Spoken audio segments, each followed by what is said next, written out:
Hello दोस्तों, स्वागत है आप सभी का मेरे YouTube channel the basic knowledge पर। आज मैं आपको कुक्कुट पालन या पोल्ट्री फार्म के बारे में संपूर्ण जानकारी देने वाला हूं। आप किस प्रकार चूज़ों को ले सकते हैं, उनके खाने का खर्चा, रखरखाव, देखभाल या उनसे होने वाली बीमारियां, हमें कितना मुनाफा होगा, हमें किस प्रकार की परेशानियों को देखने मिलती हैं, इस प्रकार की तमाम सवाल जो आपके मन में हैं, हम उनको विस्तार से जानेंगे।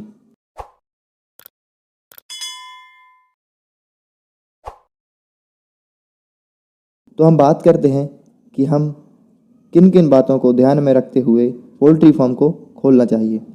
पहले नंबर पर आता है लोकेशन। हम लोकेशन की बात करें तो हमारा पोल्ट्री फार्म जो है बस्ती या नगर से तकरीबन 5 किलोमीटर दूर होना चाहिए। खुला वातावरण एवं हवा शुद्ध होनी चाहिए। फार्म की लोकेशन इस प्रकार होनी चाहिए कि आप अपने तैयार माल को या चूज़ों को आसानी से ले जा सकें या ला सकें। बात आती है दूसरे पॉइंट की, जो है चूज़ों की कीमत।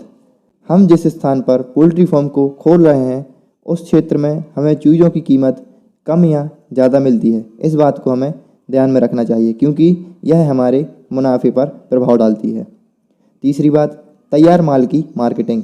यदि हमारा माल तैयार हो चुका है तो हम उस स्थान पर उसे बेच पाएंगे या नहीं, उस स्थान पर उसकी खपत है या नहीं, उसकी मांग ज़्यादा है या कम है, इसका हमें ध्यान रखना होगा क्योंकि इससे हमें मुनाफे में प्रभाव देखने को मिलेगा।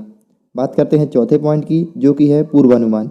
हमें चूज़ों को पालने से लेकर उनके बाज़ार में बेचे जाने तक का पूर्वानुमान लगाना होगा कि हम उस माल को किस सीज़न या मौसम में तैयार कर रहे हैं एवं आगे जाके किस सीज़न में वह बेचने लायक रहेगा, हमें मुनाफा कम होगा या ज़्यादा होगा। बात करते हैं अगले पॉइंट की, मौसम और रखरखाव। हमें अलग अलग मौसम में अलग अलग तरीक़ों से चूज़ों की जो है देखभाल करनी पड़ती है। बरसात के मौसम में हमें नमी से बचाना पड़ता है।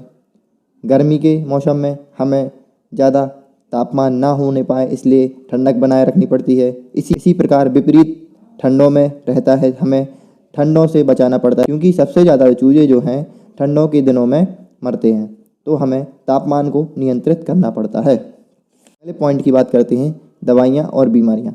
मुर्गों में भी कई प्रकार की बीमारियाँ को देखने को मिलती हैं, जैसे कि गम्बोरो, रानीखेत, गोराइजा आदि। इस प्रकार की बीमारियाँ जो हैं मुर्गों में देखने को मिलती हैं। इनकी रोकथाम के लिए हमें रखरखाव करने चाहिए और यदि यह बीमारियाँ हो जाती हैं तो हमें निम्न प्रकार की दवाइयाँ जो हैं उपयोग में लानी चाहिए। आपको स्क्रीन पर दवाइयों की फ़ोटो दिख रही होगी। इस प्रकार की दवाइयाँ हमें यूज़ करनी चाहिए। अगली वीडियो में हम आपको बताएंगे कि किस बीमारी में किस प्रकार की दवाई को लाते हैं। बात करते हैं अब हम कि हमें कितना खर्चा आएगा पोल्ट्री फार्म को खोलने में, हमें कितना पैसा लगाना पड़ेगा, कितना हमें मुनाफा होगा। तो हम बात करते हैं, हम 1000 चूज़ों को मानकर चलते हैं। हमारे क्षेत्र में एक चूज़ों की कीमत 42 रुपये है। यदि हम 1000 चूज़ों को पालते हैं तो हमारे 1000 चूज़ों की कीमत हो गई 42,000 रुपये। हमें 1000 चूज़ों पर 20% चूज़े फ्री मिलते हैं। इससे हमारी कुल चूज़ों की कीमत 1020 हो जाती है। फिर हम इनके खान पान के लिए लगाए गए पैसे की बात करते हैं। सबसे पहले हम स्टार्टर खरीदते हैं जिसकी कीमत लगभग 52,540 रुपये आती है। इसके बाद हम स्टार्टर के बाद प्री स्टार्टर खरीदते हैं जिसकी कीमत 6,000 से 7,000 रुपये की हो जाती है।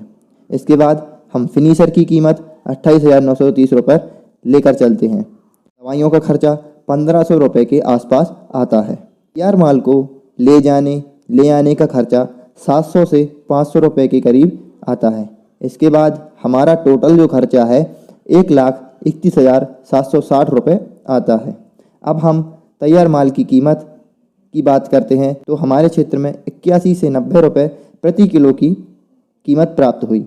हमने जो चूज़े फार्म में डाले थे वह 1020 थे, लेकिन जब माल तैयार हुआ तो हमारे चूज़ों की संख्या जो है घटकर 956 हो गई क्योंकि इनमें से कुछ चूज़े बीमारियों की वजह से, मौसम की वजह से मर गए।